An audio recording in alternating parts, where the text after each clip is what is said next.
خالق كل مكان ومكين، وأفضل الصلاة وأكمل السلام على سيد المرسلين وعلى آله الطيبين الطاهرين وأصحابه الأكرمين. أما بعد، فأعوذ بالله من الشيطان الرجيم. بسم الله الرحمن الرحيم. وما أرسلناك إلا مبشرا ونذيرا قل ما أسألكم عليه من أجر إلا ما شاء أن يتخذ إلى ربه سبيلا وتوكل على الحي الذي لا يموت وسبح بحمده وكفى به بذنوب عباده خبيرا الذي خلق السماوات والأرض وما بينهما في 6 أيام ثم استوى على العرش الرحمن فاسأل به خبيرا. وإذا قيل لهم اسجدوا للرحمن قالوا وما الرحمن أنسجد لما تأمرون وزادهم نفورا. تبارك الذي جعل في السماء بروجا وجعل فيها سراجا وقمرا منيرا وهو الذي جعل الليل والنهار خلفة لمن أراد أن يذكر أو أراد شكورا.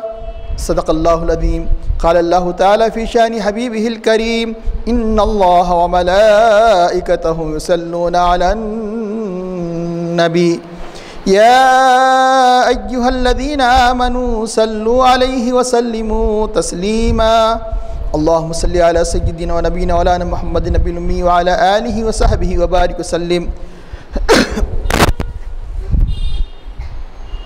محترم بزرگان ملت، عزیز بھائیوں، ابھی سورۃ الفرقان 19ویں پارے کے تیسرے رکوع کی آخری آیات اور 19ویں پارے کے چوتھے رکوع یعنی سورۃ الفرقان کے آخری رکوع کی ابتدائی جن 2 آیات کریمہ کی تلاوت کا شرف حاصل کیا گیا، ان کا ترجمہ ہے وما ارسلناک، ہم نے نہیں بھیجا آپ کو مگر الا مبشرا و نذیرا، بشارت دینے والا بنا کر اور ڈرانے والا بنا کر بھیجا. ہم نے آپ کو بشارت دینے والا، خوشخبری دینے والا اور ڈرانے والا بنا کر بھیجا. قل، آپ کہہ دیجئے، ما اسألکم علیہ من اجر، میں تم سے اس پر یعنی اس تبلیغ پر من اجر، کچھ اجر نہیں مانگتا، کچھ بدلہ نہیں مانگتا. الا، مگر یہ کہ، مگر وہ بدلہ کیا ہے؟ مگر یہ کہ من شاء، کہ جو چاہے، ان یتخذ الی ربہ سبیلا، کہ اپنے رب کی طرف راہ کو ڈھونڈے، اپنے رب کی طرف اپنے رب کا تقرب حاصل کرے، یہی میرا بدلہ ہے. جو اپنے رب کی طرف راہ کو ڈھونڈے یعنی ہدایت کو حاصل کرے، اس کا قرب حاصل کرے، یہی میرا اجر ہے.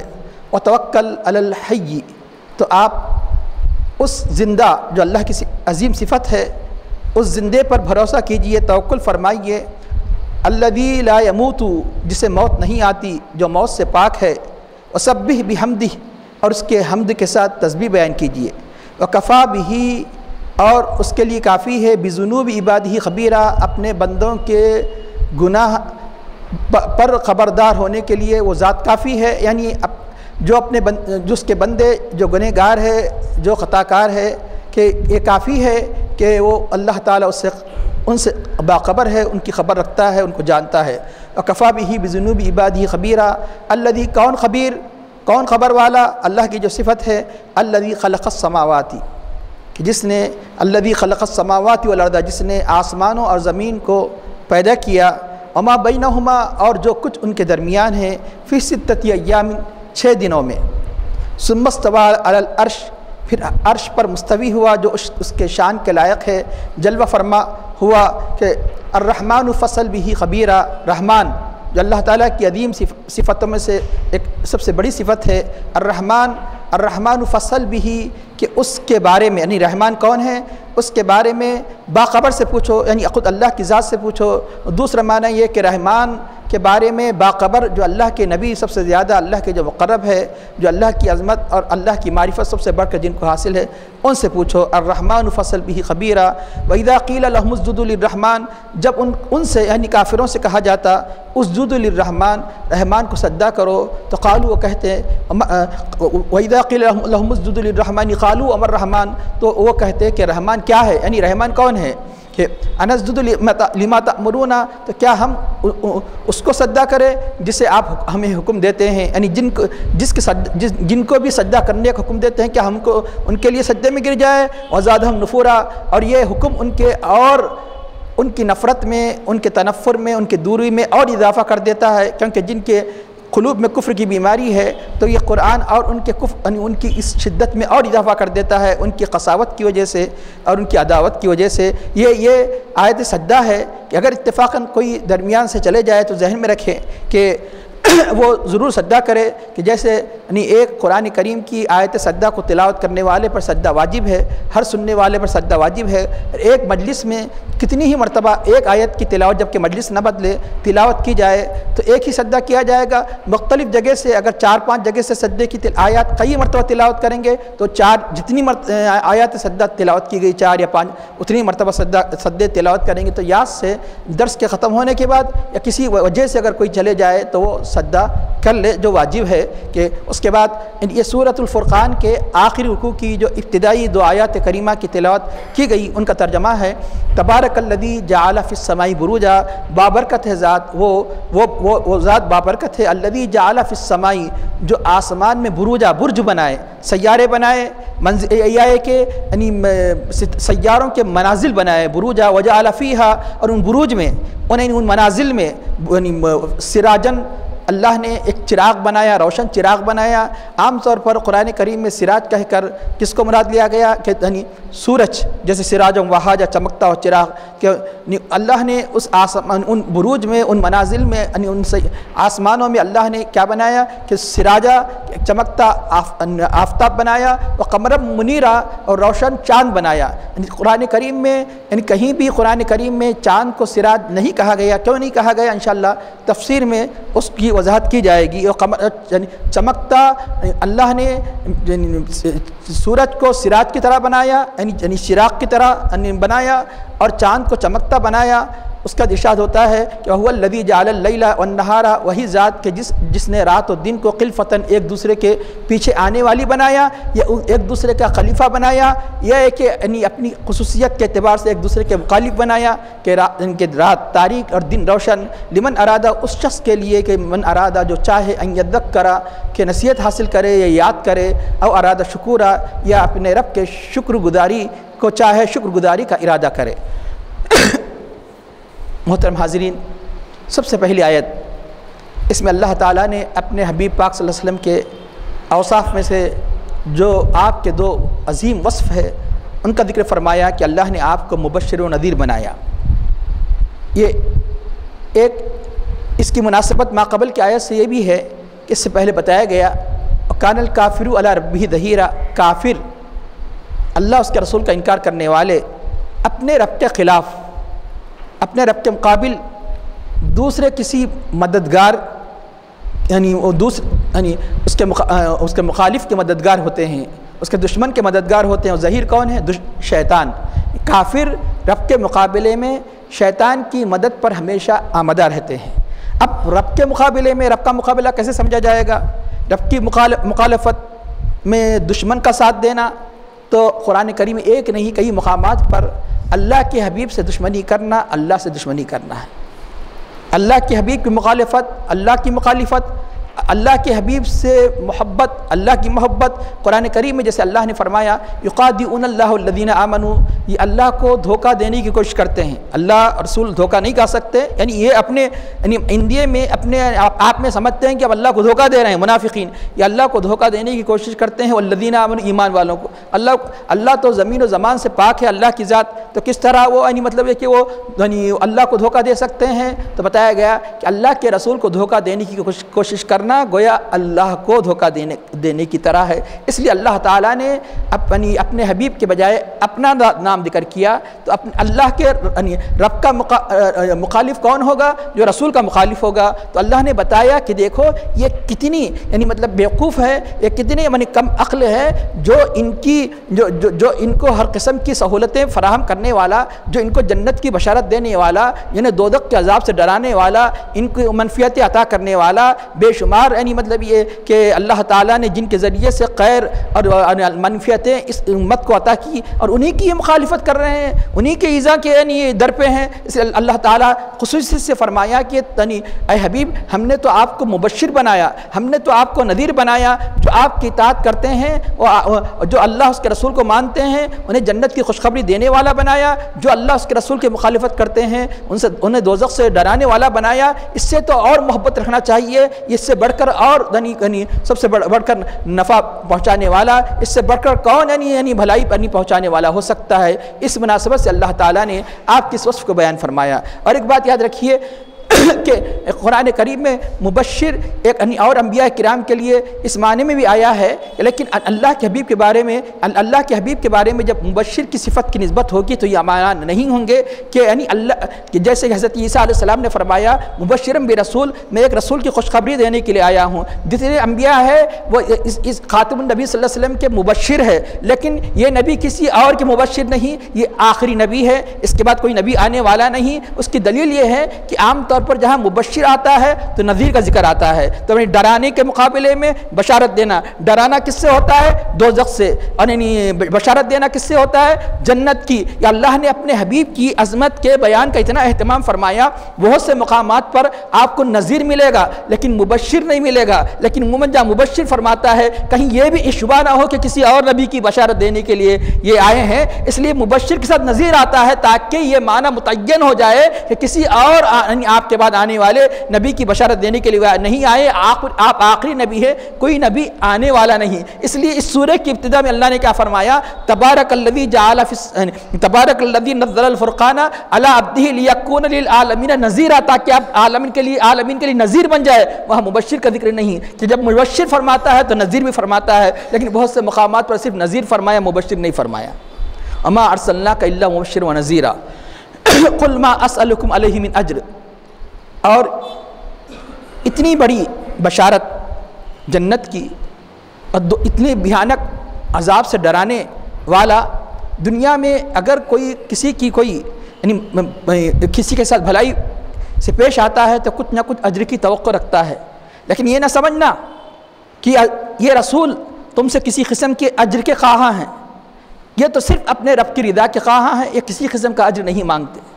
کہیں کوئی کافر یہ نہ کہہ دے ان کا کوئی مقصد ہے کہ دنیا طلب ان کا مقصد ہے، جاہ طلب ان کا مقصد ہے، کہ مال و زر ان کا مقصد ہے، تو اللہ نے فرمایا کہ آپ کہہ دیجئے کہ ما اسألکم علیہ من اجر، میں تم سے اس پر کوئی اجر نہیں مانگتا، کوئی بدلہ نہیں مانگتا، الا من شاء مگر وہ کیا جو اپنے رب کے طرف راستے کو اختیار کرنا چاہے، الا من شاء ان یتخذ الی ربہ سبیلا۔ کیا مطلب کہ یہ ادبی انداز سے کہا جاتا ہے کہ اگر واقعی میں تم سے کوئی اجر نہیں مانگتا، ہاں میرا اجر یہ ہے کہ تم بھلائی کے راستے کو اختیار کرو، نہیں یہ ایسا اجر ہے جو اللہ کے حبیب کی ذات کو نہیں پہنچتا۔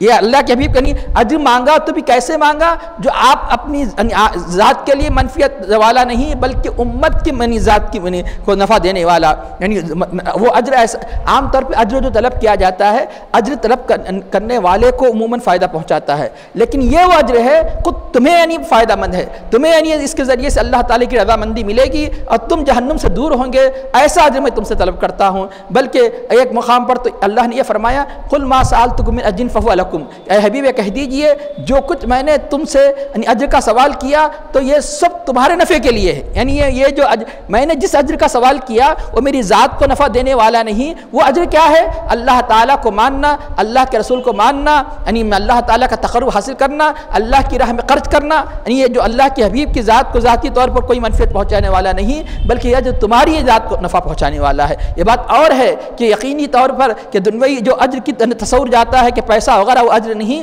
کہ ہر مطلب یہ کہ خیر کی بھلائی کرنے والے کو اس کا اجر ملتا ہے. وہ کیسے؟ جیسے نبی صلی اللہ علیہ وسلم نے فرمایا الدال علی الخیر کفاعلہ، خیر پر خیر کا راستہ بتانے والا ایسا ہی جیسا کہ اس نے کیا. تو یقیناً جب خیر کی تعلیم دینے والا، ایمان کی تعلیم دینے والا تو جو اس کی تعلیم کے مطابق عمل کرے گا اس کا جب ثواب ملے گا تو یقیناً اللہ کے حبیب کے ثواب، اللہ تعالیٰ کے حبیب کے قرب کی کوئی انتہا نہیں ہے، کیونکہ ساری امت کو ہدایت آپ کے ذریعے سے ملی. گرچہ کہ آپ یہ اس ہجر کے حاجت مند نہیں ہیں، یہاں تک کہ اللہ تعالیٰ نے اپنے حبیب پر درود بھیجنے کا جب حکم دیا تو فائدہ کس کو پہنچ رہا ہے؟ فائدہ خود درود پڑھنے والے پر. دعا کی جا رہی ہے، یعنی دعا رحمت کی جا رہی ہے اللہ کے حبیب کے لیے. اور اللہ تعالیٰ کیا فرماتا ہے؟ اللہ تعالیٰ اپنے حبیب پر یہ وحی نازل فرماتا ہے، حبیب جو آپ پر ایک مرتبہ درود بھیجے گا، ایک مرتبہ دعائے رحمت مجھ سے دعائے رحمت کی درخواست کرے گا تو ہم اسی کو نفع دیں گے. اس کو نفع یہ دیں گے کہ ہم اس پر 10 رحمتیں نازل کریں گے اور 10 یعنی اس سے گناہوں کو دور کریں گے،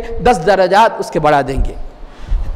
تو اب ارشاد ہوتا ہے کہ وَتَوَكَّلَ الْحَيِّ الَّذِي لَا يَمُوتُ، اس زندے یعنی اللہ کی ذات، یعنی جو اس کے کئی صفات میں سے عظیم صفت الحی، جو زوال نام کا تصور نہیں کیا جا سکتا، بلکہ یعنی جو موت سے تعلق رکھنے والی جو چیزیں ہیں اس سے ہی پاک ہے. جیسے موت کی بہن نیند سے ہی پاک ہے، نیند ہی نہیں بلکہ اونگ سے ہی پاک ہے. جیسے اللہ تعالیٰ کا ارشاد ہے اللہ لا الہ الا هو الحی القیوم لا تأخذہ سنۃ ولا نوم، جسے نیند اور جسے اونگ نہیں آتی، جو نیند اور یعنی اونگ سے پاک ہے. یقیناً ایسے عظیم ذات پر بھروسہ کیجیے وتوکل علی الحی. تو یقیناً اللہ کے حبیب سے بڑھ کر کون بھروسہ کرتے ہیں؟ گویا یہ امت کی بھی تعلیم ہے کہ اگر کوئی یعنی اسلام کے یعنی راہ میں کوئی تمہارا مخالف ہو جائے تو تمہارے لیے اللہ کی ذات پر بھروسہ کرنا چاہیے، کیونکہ وہی یعنی ساری کائنات کا خالق و مالک اور قدرت والا ہے. وتوکل علی الحی، جیسے اس سے پہلے بتایا گیا کہ کافر رب کے مقابلے میں شیطان کے مددگار ہے. تو ایسے موقع پر ہمیں یعنی کس کی مدد لینی چاہیے؟ اس ذات کی مدد لینی چاہیے جو ہمیشہ کے لیے ہے، جس کی تمام صفات ازلی و ابدی ہے. تو کیوں؟ اس لیے کہ ایسے پر بھروسہ ناقابل اعتبار ہے جو رہنے ہی والا نہیں. دنیا والوں پر جو بھروسہ کیا جاتا ہے یہ دنیا کا والوں پر بھروسہ جو پائیدار نہیں، کیونکہ اسی کو بقا نہیں ہے. تو اس پر بھروسہ جب وہ چلے جائے گا تو تمہارا بھروسہ کیا کام کا؟ اس لیے ایسی ذات پر بھروسہ کرو جو ہمیشہ رہنے والی ہے.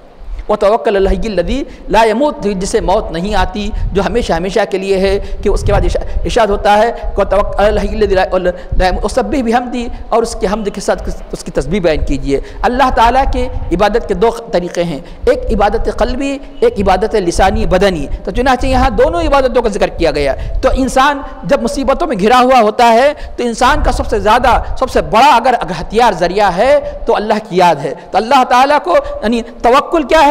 یہ قلب کا فعل ہے، یعنی اللہ پر بھروسہ کرنا، یعنی اسباب کو چھوڑنے کا نام توکل نہیں ہے. اسباب کو اختیار کرتے ہوئے بھروسہ رب پر کرے. کئی مرتبہ بتایا گیا توکل یہ نہیں ہے کہ آپ اپنے سواری کو، آپ اپنے جانور کو جو اس زمانے میں سواری تھی کہ اسے نہ باندھے اور کہے کہ میں اللہ پہ بھروسہ کرتا ہوں، بلکہ باندھے اور بھروسہ اللہ پر کرے. باندھنے کے باوجود بھی یعنی وہ اسے یعنی اس کی رسی کو توڑ کر دوسرا لے جا سکتا ہے. اپنے گاڑی کو چابی نہ ڈال کر کہنا کہ میں رب پہ بھروسہ کرتا ہوں، گھر کو قفل نہ ڈال کر کہنا کہ میں رب پر بھروسہ کرتا. توکل نہیں ہے. گھر کو قفل ڈالیے، گاڑی کو کنجی لگائیے اور رب پر بھروسہ کیجیے، کیونکہ قفل ڈالنے کے باوجود بھی قفل توڑا جا سکتا ہے. گاڑی کو قفل ڈالنے کے باوجود بھی گاڑی کو اٹھا کر بھی لے جایا جا سکتا ہے، کنجی سے کھولنے کی ضرورت نہیں ہے. اس لیے اسباب کو اختیار ترک کرنے کا نام توکل نہیں. اسباب کو اختیار کر کے سبب پر اپنی نگاہ نہ رکھے، بلکہ مسبب الاسباب جو اسباب کو بنانے والا ہے رب پر ہماری نگاہ ہو، اس کا نام توکل ہے.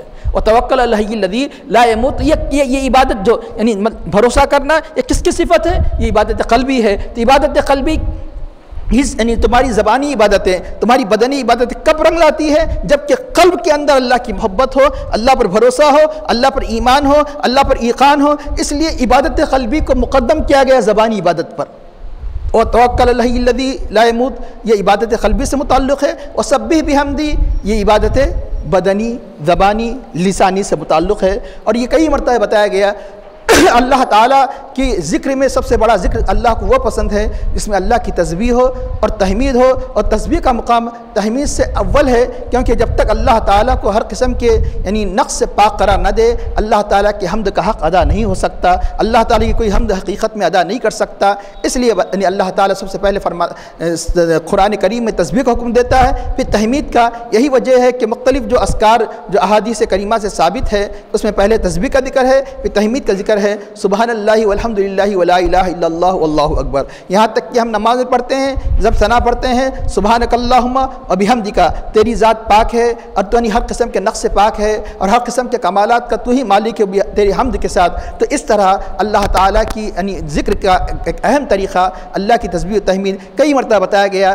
اللہ تعالیٰ کو وہ کلمات بہت پسند ہیں جس میں تسبیح و تحمید پر مشتمل ہو، جس میں آپ جس کو سوم کلمہ کہہ کر پڑھتے ہیں، کیونکہ اس کی فضیلت اس لیے آئی ہے، اس میں تسبیح بھی ہے، تحمید بھی ہے، تکبیر بھی ہے۔ اور بخاری شریف کی آخری روایت کہ جس کی بڑی فضیلت احادیث کریمہ میں آئی ہے، سبحان اللہ وبحمدہ سبحان اللہ العظیم، یعنی جس کے بارے میں بتایا گیا جو روزانہ 100 مرتبہ پڑھتا ہے سمندر کے جھاگ کے برابر بھی گناہ ہے تو اللہ تعالیٰ اس کے گناہوں کو پاک دور فرما دیتا ہے۔ عموماً یہ خیال یعنی ہو سکتا ہے خیال آئے، عام طور پہ جہاں جہاں یہ روایتیں آتی ہیں وہاں عام طور پہ گناہ صغیرہ مراد لیے جاتے ہیں، گناہ کبیرہ، لیکن اللہ کی ذات سے توقع ہے کہ یہ پڑھنے والے کو اللہ تعالیٰ توبہ کی توفیق دے گا، رجوع اللہ کے بارگاہ میں رجوع ہونے کی توفیق دے گا، تو یہی کلمہ اس کے لیے گناہ کبیرہ کے دور ہونے کا بھی باعث بن جائے گا۔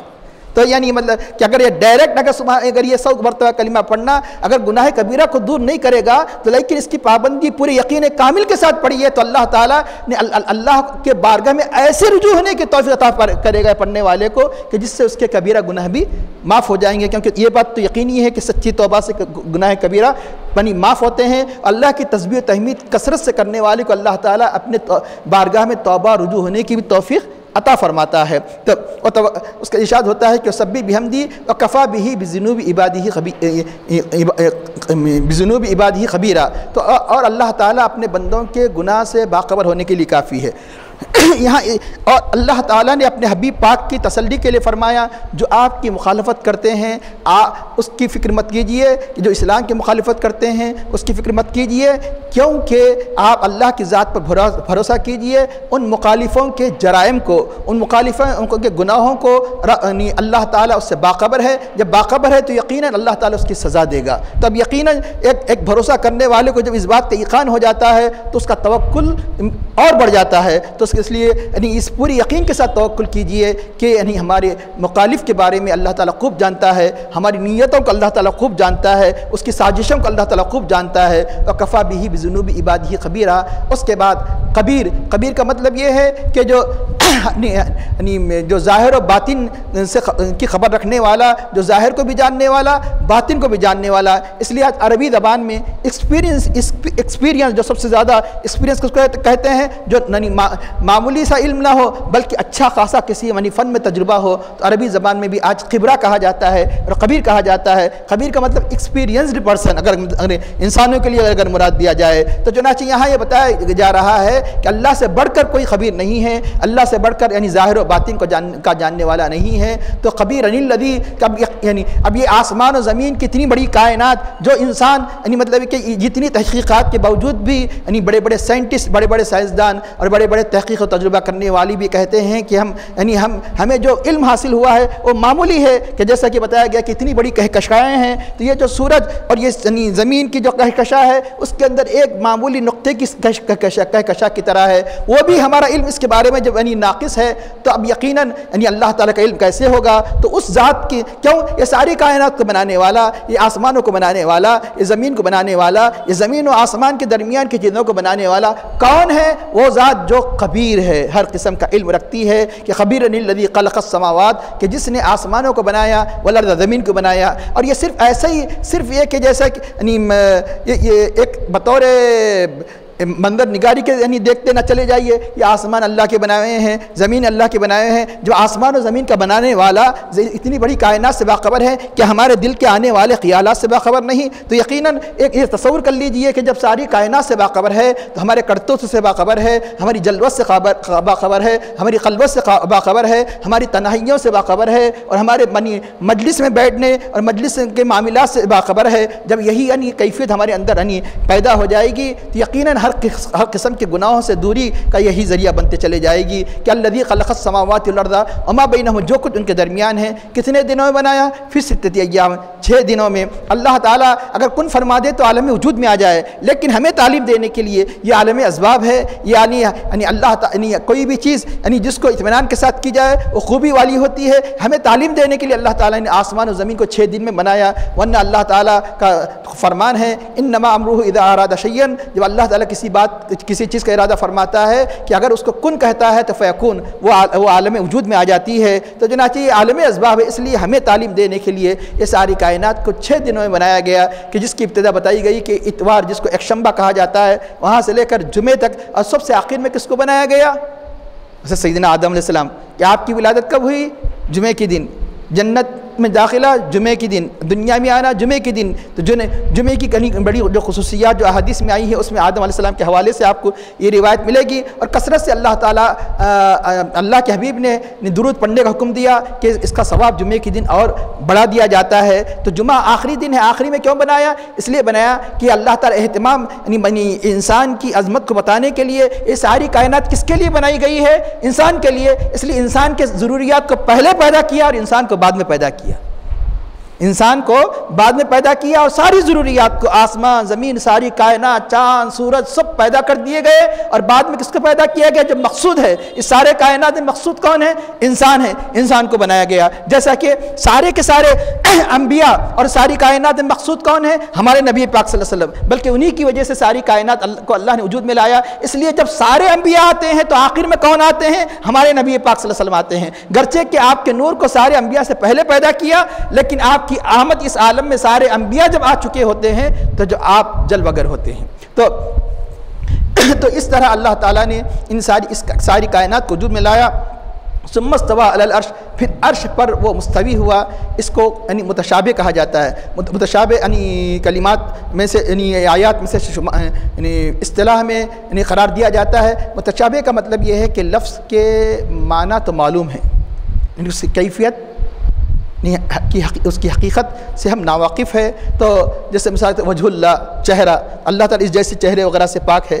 عید اللہ، ہاتھ، اللہ ہاتھ وغیرہ سے پاک ہے۔ متشابہ کے بارے میں اکثر متقدمین کہتے ہیں کہ اس کلمے کو ایسے ہی ادا کر دیا جائے، یا کہ اس کی ایسی تعویل کی جائے کہ جو اللہ کی شان کے لائق ہے۔ جیسے مثال کے طور پر کہ وجہ اللہ سے مراد اللہ کی رضامندی، عید اللہ سے مراد قبضہ، استوا علی العرش سے مراد یعنی کنٹرول۔ تو یعنی یہ عرش کے ساتھ یعنی اللہ تعالیٰ اپنا کنٹرول استعلا کیوں یعنی اس کا ذکر فرماتا ہے؟ اس لیے فرماتا ہے کہ ساری کائنات میں اشیاء میں کون سب سے بڑی مخلوق ہے؟ کئی مرتبہ بتایا گیا کہ عرش، یہ زمین کو پہلا آسمان گھیرا ہوا ہے، پہلے آسمان سے کہیں بڑا دوسرا آسمان ہے اس کو گھیرا ہوا ہے، یہاں تک کہ 6 7ویں آسمان، اور کرسی کہیں اس سے زیادہ بڑی ہے جو سارے آسمانوں گھیرے ہوئے ہیں۔ پھر عرش تو اس سے کہیں یعنی اللہ کی سب سے بڑی مخلوق ہے جو سارے زمین سارے آسمانوں اور کرسی کو گھیرے ہوئے ہیں، اور عرش سے بڑھ کر کوئی مخلوق نہیں ہے۔ اس لیے جب عرش پر اس کا یعنی کنٹرول اور عرش ان کا وہ مالک ہے، عرش کا وہ خالق ہے، تو یقیناً ساری کائنات اس کے میں سے کوئی شے اس کی قبضے قدرت سے باہر نہیں ہو سکتی۔ اس لیے خصوصیت سے عرش کی نسبت سے اپنی عظمت کو اللہ تعالیٰ ظاہر کا ذکر فرماتا ہے۔ ارشاد ثم استوى على العرش الرحمن فصل به خبیرا، سب سے بڑا رحم کرنے والا رحمان، فصل به خبیرا، تو تم اس سے پوچھو جو باخبر ہے۔ یعنی یہ قیامت تک جتنے قرآن پڑھنے والے ہیں اے مخاطب، کہ فصل بھی خطاب تو نبی سے ہے، مراد ساری امت ہے۔ الرحمن فصل بھی سے مراد رحمان کے بارے میں خبیر سے پوچھو۔ خبیر کون ہے؟ اللہ تعالیٰ۔ اللہ تعالیٰ خود اپنی ذات کے بارے میں جتنا جانتا ہے کوئی مخلوق نہیں جانتی، کہ اللہ کے حبیب سے بڑھ کر کسی کو اللہ کا عرفان نہیں۔ تو آپ یہ دعا فرماتے ہیں انت کما اثنیت علی نفسک، اے اللہ تیری ذات ایسی ہے جیسے تو نے اپنی تعریف کی ہے۔ تیری ذات ایسی ہے جیسے تو نے اپنی تعریف کی ہے، تو اب اللہ کی خود اللہ کی عظمت اور کنہ اللہ سے بڑھ کر کوئی نہیں جان سکتا۔ اور دوسرا معنی یہ کہ رحمان کے بارے میں جو خبر رکھتا ہے اس سے پوچھو۔ رحمان کے بارے میں خبر سب سے زیادہ کون رکھتا ہے؟ رحمان کے بارے میں سب سے زیادہ خبر اگر کوئی رکھتا ہے تو رحمت العالمین خاتم النبیین سید الانبیاء صلی اللہ علیہ وسلم۔ رحمان کے بارے میں پوچھنا ہو تو وہ اللہ فرماتا ہے کہ میرے حبیب سے پوچھو، میرے حبیب سے پوچھو، کیونکہ وہ ان سے بڑھ کر کوئی اللہ کی عظمت اور اللہ کی کنہ کو نہیں جانتا۔ کیوں؟ اس لیے کہ جس نے بھی جانا تو وہ کیسے جانا؟ علم الیقین کے درجے سے جانا۔ انبیاء کے علم الیقین سے بڑھ کر اعلیٰ درجہ کسی کا نہیں ہے، تو چنانچہ لیکن یہ وہ حبیب ہے کہ جنہیں علم الیقین کے ساتھ ساتھ عین الیقین کی بھی کیفیت حاصل ہے کہ جنہوں نے رحمان کو دیکھا ہے۔ اللہ نے معراج کے موقع پر اپنے دیدار سے مشرف فرمایا۔ اس لیے اگر کوئی باخبر گویا اشارہ ہے، اگر کوئی باخبر ذات ہے تو جو رحمان، کیونکہ آگے چل کے اور مناسبت بھی یہ پائی جاتی ہے کیونکہ انہوں نے رحمان کا انکار کیا کافروں نے، ہم رحمان کو نہیں مانتے۔ ارے رحمان کیا اللہ تعالیٰ فرماتا ہے کہ اگر رحمان کے بارے میں پوچھنا ہے تو رحمان کون ہے؟ میرے حبیب سے پوچھو۔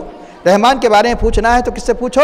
جو سب سے زیادہ خبر رکھنے والا جو خبیر ہے اس سے پوچھو۔ اور خبیر کون ہے؟ خبر رکھنے والا کون ہے؟ میرا حبیب ہے۔ الرحمن فصل بھی خبیرہ۔ اور رحمان کی صفت اس لیے بھی ذکر کیا، یہ آسمانوں کو وجود میں لانا، یہ زمین کو وجود میں لانا، اور یہ اس کے اندر بے شمار منفیتیں پیدا فرمانا، یہ سب یہ کس بات کی دلیل ہے کہ اللہ اپنی مخلوق پر سب سے بڑھ کر رحم کرنے والا ہے۔ رحمان یہ ماننے والوں کو بھی اللہ تعالیٰ رزق روزی دیتا ہے، نہ ماننے والوں کو۔ رحیم کے معنی جو ماننے والوں کو اللہ تعالیٰ جو عنایتیں فرماتا ہے اسے رحیم کہا جاتا ہے۔ رحیم کا تعلق ماننے والوں سے ہوا کرتا ہے، رحمان کا تعلق ماننے والے نہ ماننے والے، یہاں تک کہ خود اللہ کا انکار کرنے والے یعنی ملحدین کو بھی اللہ تعالیٰ رزق روزی عطا فرماتا ہے۔ تو یہ اشارہ ہے کہ یہ آسمان و زمین و کائنات کس بنیاد پر؟ رحم کی بنیاد پر اللہ نے بنایا۔ اللہ پر کوئی واجب نہیں ہے، اللہ نے رحم و کرم کی بنیاد پر اتنا عظیم کائنات تمہارے لیے، تمہارے فائدے کے لیے بنائی، اور تم اس سے منہ موڑ رہے ہو۔ تو ارشاد ہوتا ہے کہ وَإِذَا قِيلَ لَهُمُ اسْجُدُوا لِلرَّحْمَنِ، جب ان سے کہا جاتا ہے رحمان کو سجدہ کرو تو قالوا وما الرحمن، تو کافر کہتے ہیں کہ رحمان کیا ہے؟ نہیں مطلب یہ رحمان کی صفت کیا ہے، یہ مطلب اس لیے عموماً ایسے مقام پر کیا کہا جاتا ہے؟ من الرحمن، رحمان کون ہے؟ یعنی کافر جانتے ہیں اللہ کے بارے میں کہا جا رہا ہے یہ، اس لیے من نہیں کہا گیا، ہو از نہیں کہا گیا، واٹ از، ہو از رحمان، اللہ کو نہیں جانتے، واٹ از رحمان، اللہ کو تو جانتے ہیں لیکن رحمان سے نہیں جانتے، رحمان کی صفت سے نہیں جانتے، اس لیے یہاں پر من الرحمن نہیں کہا گیا، مر رحمان، یہ رحمان کیا ہے؟ تو چنانچہ یعنی ایک تو یہ بتایا گیا، یا تو ہم بالکل یہ صفت نہیں جانتے، اس کا انکار مقصود ہے، جانتے تو ہے لیکن انہوں نے یہ بات کیوں کی؟ مذاق کرتے ہوئے، جیسا کہ قرآن کریم کے مختلف آیات میں آیا ہے کہ لوگ، یہ کافر یہ تمہارا مذاق اڑاتے ہیں کہ یعنی چنانچہ، اور یقیناً نبی کا مذاق یہ کفر ہے، ایک کیسا کفر ہے؟ سخت ترین شدید ترین کفر ہے۔ تو یہ گویا تمسخر کے طور پہ کہتے تھے کہ اللہ کا انکار کرنے کے لیے ہم ایک رحمان کو تو جانتے ہیں لیکن اس رحمان کو نہیں جانتے کہ جس رحمان کو سجدہ کرنے کا تم حکم دیتے۔ وہ کون سا رحمان تھا؟ وہ جھوٹا کہ جس نے اپنا نام رحمان رکھا۔ تو ایک بات یاد رکھ لیجئے، اللہ کے ساری صفات میں صرف ایک صفت ایسی ہے کہ جو مجازی طور پر بھی جس سے پکارنے کی مخلوق کو اجازت نہیں۔ گویا اللہ کا جو نام ہے اللہ کے درجے میں ہے وہ صفت، یعنی جو کوئی اس نام کے ساتھ اپنے کو ہم نام نہیں کر سکتا وہ ہے رحمان۔ جیسے کوئی اللہ نہیں کہہ سکتا اپنے آپ کو، اسے رحمان بھی نہیں کہہ سکتا، یہ بات یاد رکھ لیجئے۔ لیکن دوسری صفتیں مجازی طور پر دوسری صفتیں اللہ کی، اس سے نام رکھا جا سکتا ہے، کسی کو مجازی طور پر رحیم کہا جا سکتا ہے، کسی کو مجازی طور پر کریم کہا جا سکتا ہے، اور کسی کو مجازی کے طور پر عزیز کہا جا سکتا ہے، لیکن رحمان مجازی طور پر بھی کہنا جائز نہیں ہے، جو اللہ کے اسم کے درجے میں ہے۔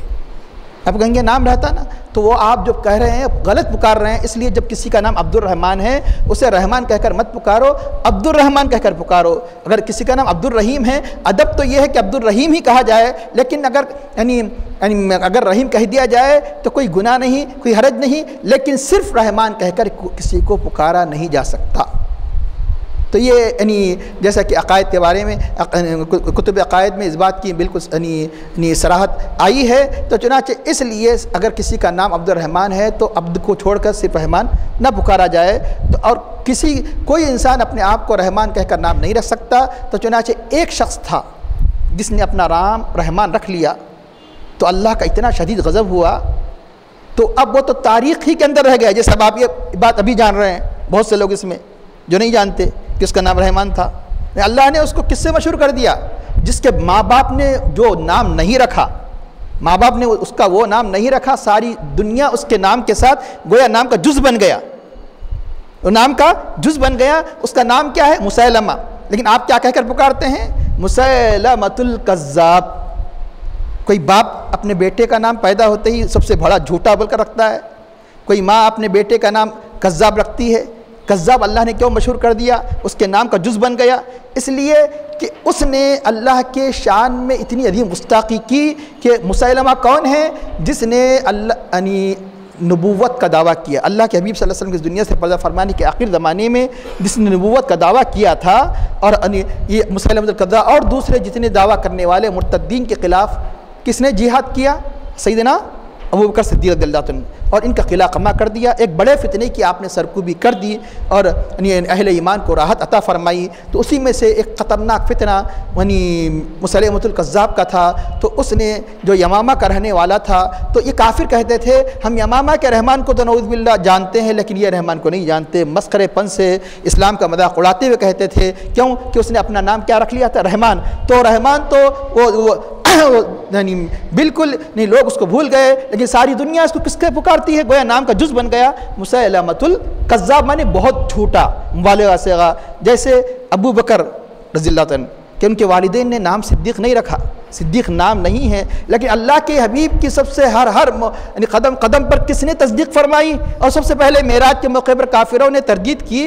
دیکھو اب تمہارے صاحب تو آسمانوں میں جانے کی بات کر رہے ہیں, آسمانوں میں رب سے ملاقات کی بات کر رہے ہیں, اور تھوڑے سے وقت میں بیت المقدس میں جانے کی بات کر رہے ہیں. تو آپ نے فرمایا یہ کس نے کہا؟ کہ اللہ کے حبیب نے کہا جب ان کے فرمانے پر ہم رب پر جس کو نہیں دیکھیں ایمان لائے, ان کے فرمانے پر ہم اس بات کی بھی تصدیق کرتے ہیں. تو اللہ کے نبی کی بارگاہ سے انہیں لقب ملا صدیق. گویا آپ کے نام کا جز بن گیا کہ ابو بکر صدیق, اور اتنا جز بن گیا کہ دوسرے صحابہ کو بن کہہ کر عموماً نام لیا جاتا ہے, لیکن گویا آپ کے نام کے ساتھ جز کی طرح بن گیا کہ آپ خطبے میں سنتے ہیں ابو بکر صدیق.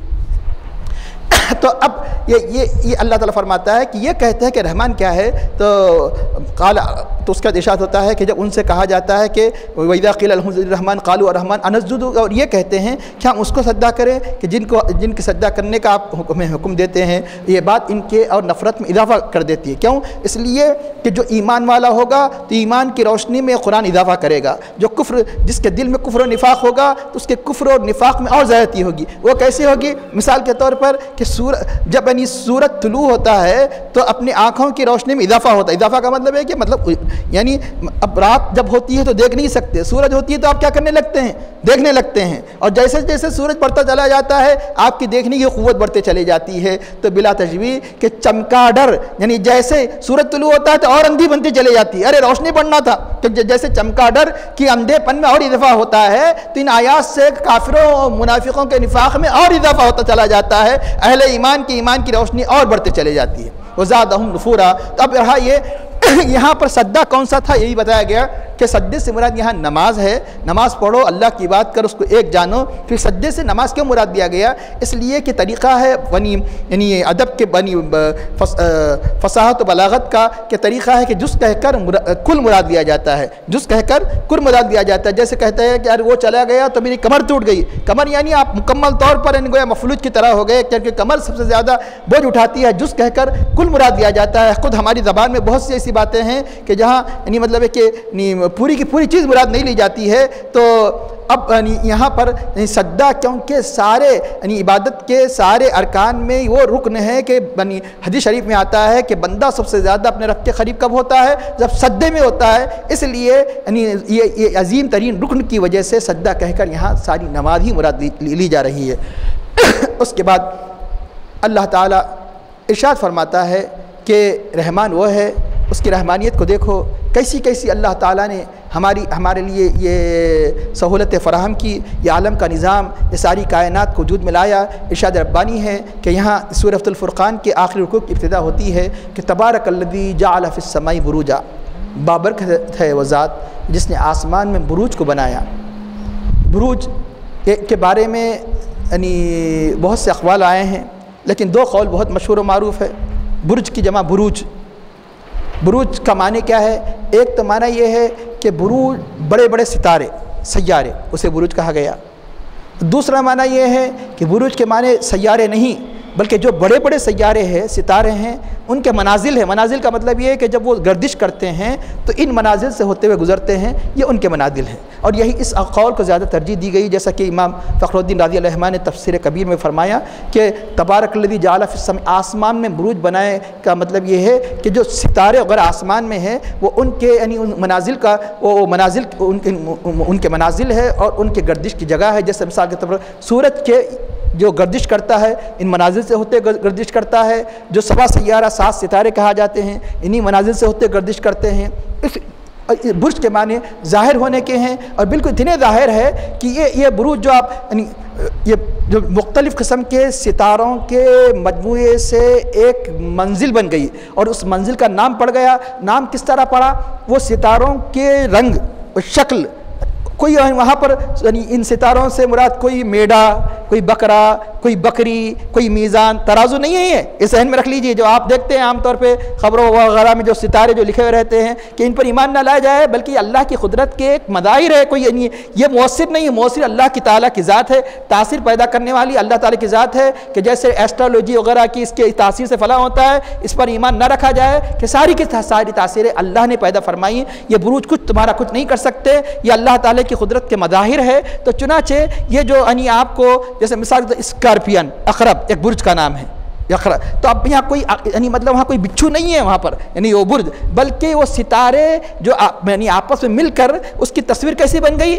عقرب کی طرح بن گئی۔ عقرب یعنی اسکارپین یعنی بچھو کی طرح بن گئی۔ کوئی بیل نہیں ہے، یعنی ستارے میں بیل ہے اور وہ بیل ایک ستارہ ہے، یہ معنی نہیں ہے، بلکہ وہ ستاروں کا آپس میں اجتماع ایسا ہو گیا کہ اس کی صورت ہمیں کیسی دکھائی دیتی ہے کہ اس کی صورت سور۔ تو چنانچہ علم حیات، علم فلک کے یعنی سے ماہرین جو ہر زمانے میں مختلف علوم یعنی ترقی پر رہے، ایک زمانے میں علم حیات، علم فلک، تو اس وقت ان ستاروں کی تحقیق کرنے والوں نے اس کے اعتبار سے اس کا نام رکھ دیا۔ قرآن میں نام نہیں آئے ہیں علم فلک، اور اس سے اشارہ ملتا ہے کہ یعنی قرآن اور حدیث سائنس کی ان تحقیقات کو اس وقت تک نہیں روکتی جب تک کہ وہ قرآن و حدیث کے مخالف نہ ہو۔ قرآن و حدیث سے جو مخالف ہوں گی وہ اس پر اسے ماننا جائز نہیں ہے، لیکن جہاں تک قرآن و حدیث یعنی کسی بات کو نہیں روکتی، اس قسم کے نظریات یعنی مطلب ایک تحقیقات، تجربات، مشاہدات کی اسلام اجازت دیتا ہے۔ لیکن جہاں قرآن اور حدیث کے حقائق سے جب ٹکراؤ ہوتا ہے تو ہم اس وقت سائنس کو قرآن کے تابع کریں گے، قرآن کو سائنس کے تابع کرنے نہیں کیا جا سکتا، کیونکہ سائنس تجربے کا نام ہے، مشاہدے کا نام ہے۔ انسان کا ایک تجربہ دوسرے تجربے کے خلاف ہو سکتا ہے۔ جیسے مثال کے طور پر ایک زمانے میں سائنس میں یعنی ایک تجربہ کیا گیا کہ گردش کے بارے میں سیاروں میں آسمان، ایک دوسرے زمانے میں کچھ اور تجربہ کیا گیا۔ ایک زمانے میں کہا گیا کہ فلاں سیارہ گردش نہیں کرتا، یعنی زمین گردش نہیں کرتی، پھر دوسرے زمانے میں یہ کہا کہ گردش کرتی ہے۔ تو انسان کا کیونکہ علم ناقص ہے، اس لیے اس میں خرابی ہو سکتی ہے، نقص ہو سکتا ہے۔ قرآن کو سائنس کے تابع نہیں کیا جا سکتا، لیکن سائنس کو قرآن کے تابع کیا جا سکتا ہے۔ یہی وجہ ہے کہ ماضی کے بے شمار یعنی حقائق آج تبدیل یعنی ہو چکے ہیں، لیکن آج یعنی علم سائنس میں انتہائی ترقی کی وجہ سے موجودہ سائنس کے بہت سے حقائق قرآن کریم کی عظمت کا اعلان کرتے ہیں۔ تو قرآن کیوں؟ اس لیے کہ یعنی یہ علم ہوتے ہوتے کمال اس درجے پہنچا۔ بہت سے خطائیں جو اس سے پہلے آلات کی کمی کی وجہ سے ہوا کرتی تھی، بہت سے خطاؤں سے سائنٹسٹ بچنے لگے۔ اس لیے بتایا گیا کہ اب جدید سائنس بہت سے یعنی ایسے حقائق کا پردہ کھولتی ہے جو قرآن 1400 سال پہلے جن باتوں کا اشارہ کیا، آج جدید سائنس اسے ماننے کے لیے مجبور ہے۔ مثال کے طور پر کہ ایک زمانے میں یہ جانتے بھی نہیں تھے لوگ کہ سورج کی روشنی اصل ہے، چاند کی روشنی اصل ہے، کہ اب آنے والی انشاءاللہ اس میں بتایا جائے گا، لیکن قرآن نے پہلے اشارہ کر دیا۔ لیکن صدیوں بعد یعنی سائنٹسٹ نے اور سائنسدانوں نے تحقیق کی کہ کس کی روشنی اصل ہے۔ تو اس طرح کے بہت سے حقائق سائنس کے جو اور مزید یعنی ہمارے ایمان کی تقویت کا باعث ہو سکتے ہیں، اسے ہم اپلائی کر سکتے ہیں، اسے ہم ہم ترجمے میں لا سکتے ہیں، لیکن یعنی کسی مسئلے میں اگر قرآن اور سائنس کا ٹکراؤ ہوتا ہے تو اس وقت یہ کہا جائے گا کہ سائنس غلط ہے لیکن قرآن حق ہے، اور کیونکہ اللہ کا کلام ہے۔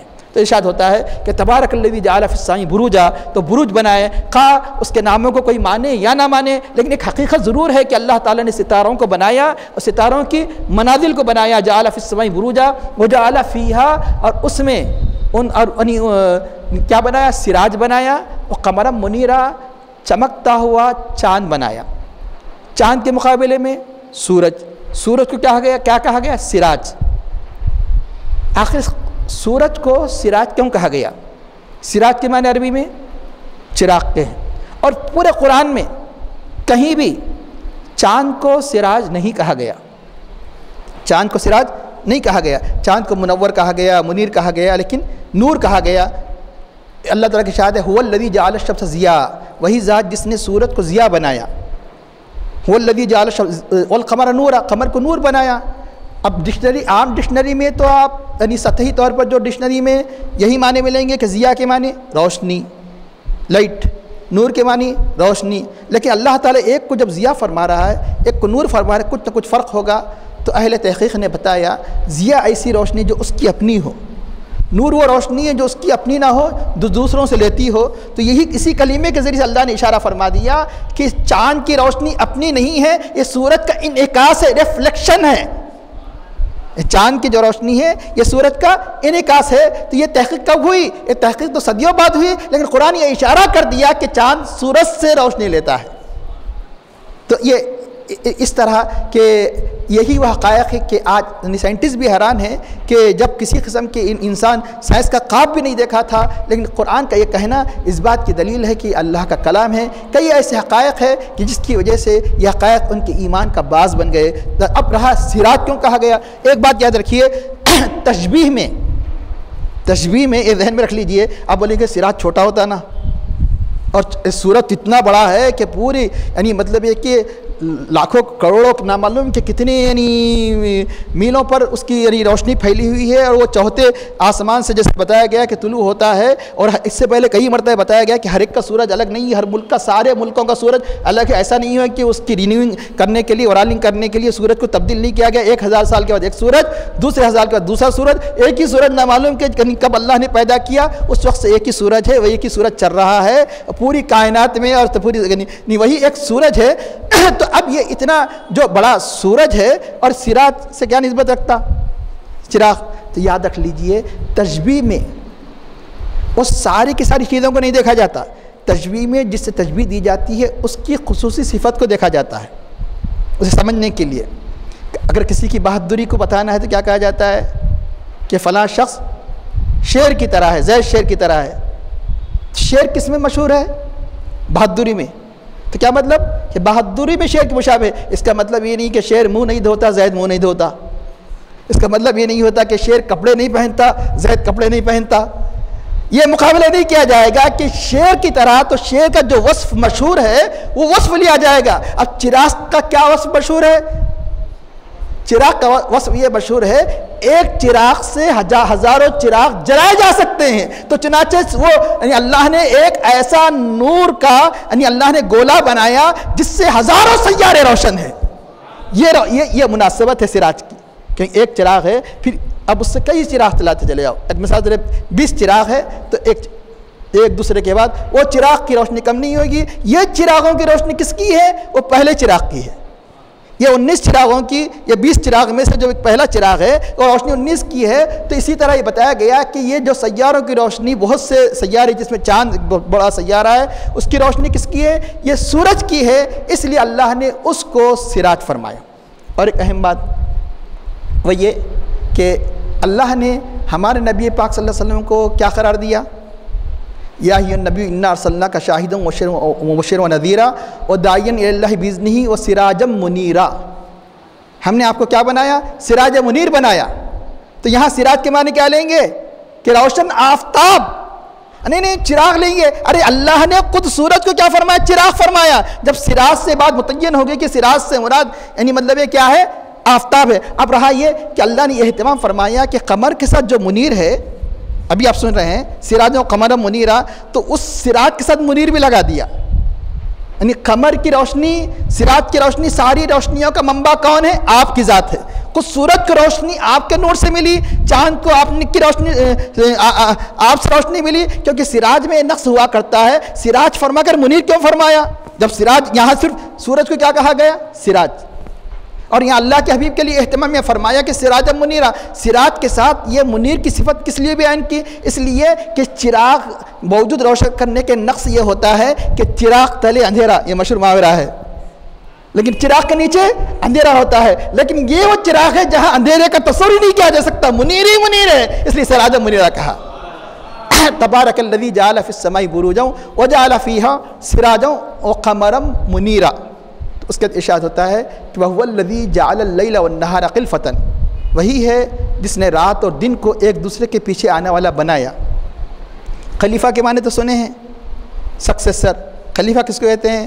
جو کسی کے کا جانشین ہو، ایک جائے تو دوسرا آئے، ایک خلیفہ، اس کو خلیفہ کہا جاتا ہے۔ تو دن رات کا خلیفہ، رات دن کا خلیفہ، ایک معنی۔ اگر خلفتاً کبھی مخالفت کے معنی ہوتے ہیں، لیکن مشہور معنی تو یہی ہے جو ابھی بتایا گیا کہ مخالفت کا مطلب یہ ہے کہ کیفیت میں مخالف، کہ دن روشن رات تاریک، یہ اللہ کی نشانی ہے۔ وَهُوَ الَّذِي جَعَلَ اللَّيْلَ، انسان کو اس سے پہلے یعنی درس تفسیر میں تفصیل بیان کی جا چکی، رات بھی نعمت ہے اور دن بھی نعمت ہے، انسان کو رات کی بھی ضرورت ہے، دن کی بھی ضرورت ہے، ایک دوسرے کا خلیفہ بنایا۔ تو یہاں ایک اہم بات کہ کس لیے بنایا یہ سب؟ یہ غور و فکر کرنے کے لیے، صرف سائنسی طور پر ذہن کی تشہیزی کے لیے، ذہن کی تسلی کے لیے نہیں بنایا، بلکہ اس کو پر غور و فکر کر کے اللہ کا شکر ادا کرے۔ لمن ارادہ ان یذکر، ہم میں اور سائنٹسٹ میں، ایک مسلمان میں، ایک جنرل عام سائنسدان میں فرق یہ ہے وہ صرف مخلوق تک رہ جاتا ہے، وہ صرف مخلوق کے اندر یعنی سورج اور چاند اور زمین کے اندر گھوم کر رہ جاتا ہے، اور سچا مسلمان اس مخلوق پر غور و فکر کر کر اس کے ذریعے سے خالق کی معرفت حاصل کرتا ہے، خالق تک جاتا ہے۔ سائنس صرف خلق تک رہ جاتی ہے اور اسلام خلق سے خالق تک پہنچاتا ہے۔ دین اور سائنس میں یہ فرق ہے کہ دین کہاں تک پہنچاتا ہے؟ خلق سے خالق تک۔ اس لیے سائنس کو نظر انداز مت کرو، لیکن اس کو ذریعہ بناؤ، کس کا؟ خالق کی معرفت اور خالق کی محبت اور خالق کا قرب کا ذریعہ بناؤ۔ ارشاد ہوتا ہے کہ رات و دن کو ایک دوسرے کا خلیفہ بنایا۔ وَهُوَ الَّذِي جَعَلَ اللَّيْلَ وَالنَّهَارَ خِلْفَةً، کس کے لیے؟ لمن ارادہ، اس کے لیے جو ارادہ کرتا ہے کہ ان یذکر، کہ نصیحت حاصل کرے، اللہ کا ذکر کرے، او ارادہ شکورا، شکر کرنے کا ارادہ کرے۔ اب یہاں یقیناً ساری کائنات اللہ تعالیٰ کے اللہ نے جو نعمتیں دی ہے تاکہ اس نعمتوں کو حاصل کر کے اللہ کا شکر ادا کرے اور نصیحت حاصل کرے اور اللہ کی یاد کرے۔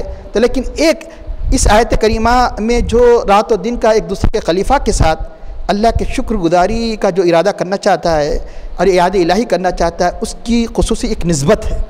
نسبت یہ ہے کہ ایک مرتبہ عمر فاروق اللہ کے حبیب سے پوچھا کہ رات کے کبھی کچھ نوافل چھوٹ جائے یا قرأت قرآن چھوٹ جائے تو کیا کیا جائے؟ تو اس وقت آیت اتری تو حضرت عمر فاروق نے فرمایا کہ اے عمر، اللہ نے تمہارے لیے آیت اتاری، ایک مطلب سبھی کے لیے، حضرت عمر کے نقش قدم پر جو بھی چلنے والے کے لیے۔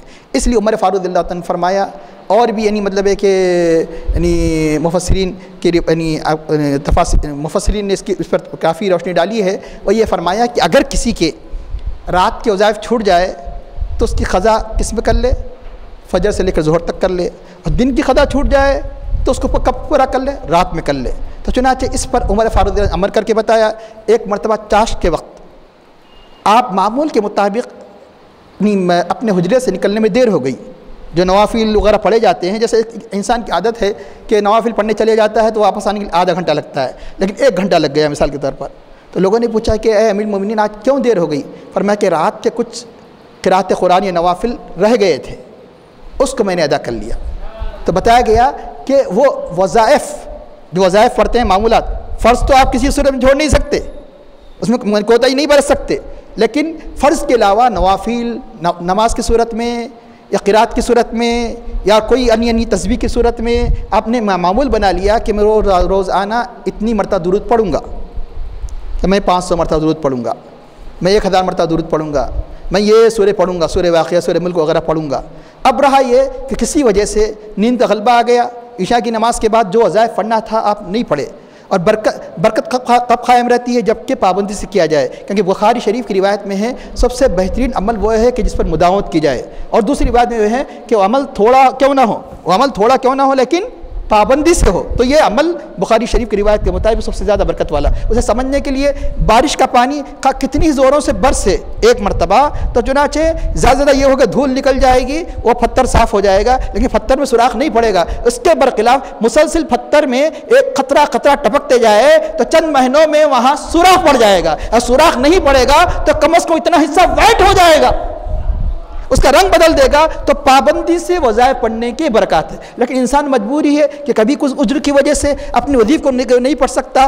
اللہ کی رحمانیت دیکھیے، اللہ نے رات و دن کو اس لیے بنایا تاکہ ایک دوسرے کا خلیفہ بن جائے، بدل بن جائے، رات کے وظیفے اس کا بدل دن بن جائے، دن کے وظیفے رات بن جائے۔ اگر آپ چاہتے ہیں آپ کی وظیفے کی برکت قائم رہے، گویا آپ کبھی تارک نہ ہو، اللہ تعالیٰ نے ہم پر رحم فرمایا کہ اگر رات میں اگر کوئی چیز چھوٹ جائے تو اس کو کیا کرو؟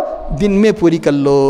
دن میں چھوٹ جائے تو اس کی پوری کر لو۔ یہ قضا ضروری نہیں، لیکن جو مقصد ہے کہ برکت کا حصول اور اس کے ذریعے سے جو آپ چاہتے ہیں کہ اللہ کا قرب، اس کے لیے طریقہ بتایا گیا کہ اگر مثال کے طور پہ کوئی تہجد پابندی سے پڑھتا ہے، مثال کے 8 رکعت پڑھتا ہے، تو اب مثال کے طور پر اس کی اگر تہجد نہیں ہوئی تو جب چاشت کی نماز پڑھتا ہے، اشراق کی نماز پڑھتا ہے، تو کچھ نوافل زیادہ پڑھ لے۔ یہ ہے کہ اور کوئی وظیفہ پڑھتا ہے، اس وظیفے کو اس کو ادا کر لے۔ تو جو شکر کرنے کا ارادہ کرتا ہے، تو نصیحت حاصل کرنے کا ارادہ کرتا ہے، تو اللہ تعالیٰ نے یہ ساری چیزیں اس کے لیے بنائی ہیں۔ اور یہ بھی بتایا گیا کہ یہ رات و دن میں تم انسان، یہ اشارہ کیا جا رہا ہے کہ غافل مت رہو، بلکہ اللہ کے بندے وہ یہ ہیں کہ تتجافى جنوبهم عن المضاجع، کہ ان کی کروٹیں یعنی مطلب رات کے سونے کے وقت بھی اپنے بستروں سے دور رہتے ہیں۔ تو چنانچہ اس طرح ہمیں یہ بھی کئی مرتبہ میں عرض کیا، یہ رات و دن کو غنیمت جانو، جو کچھ وقت ملا ہے اس کو غنیمت جانو، کیونکہ سب سے بڑی حسرت انسان کی آخرت کے دن وہ ہوگی کہ وہ لمحات جو میں نے بغیر عبادت کے گزارے۔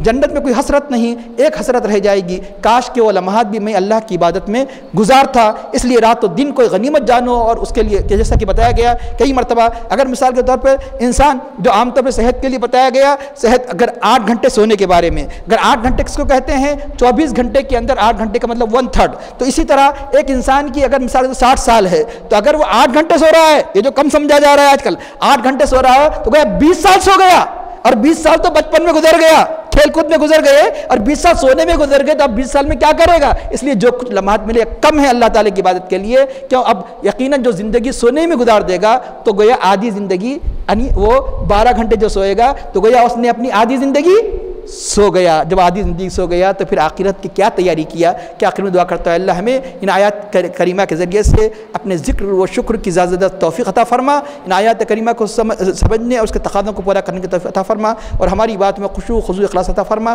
حضور نبی کریم صلی اللہ علیہ وسلم کی محبت ہمارے قلب میں پیدا فرما، صحابہ کرام صلی اللہ علیہ وسلم کے جیسا جذبہ و اثار استقلال ہمارے نفوس میں پیدا فرما، اور ہمیں اقل حلال سے استقامت کی توفیق عطا فرما، اور ہمارا خاتمہ بالخیر فرما۔ صلی اللہ تعالیٰ علی خیر خلقہ سیدنا مولانا محمد وعلی آلہ وصحبہ اجمعین برحمتک یا ارحم الراحمین، والحمد للہ رب العالمین۔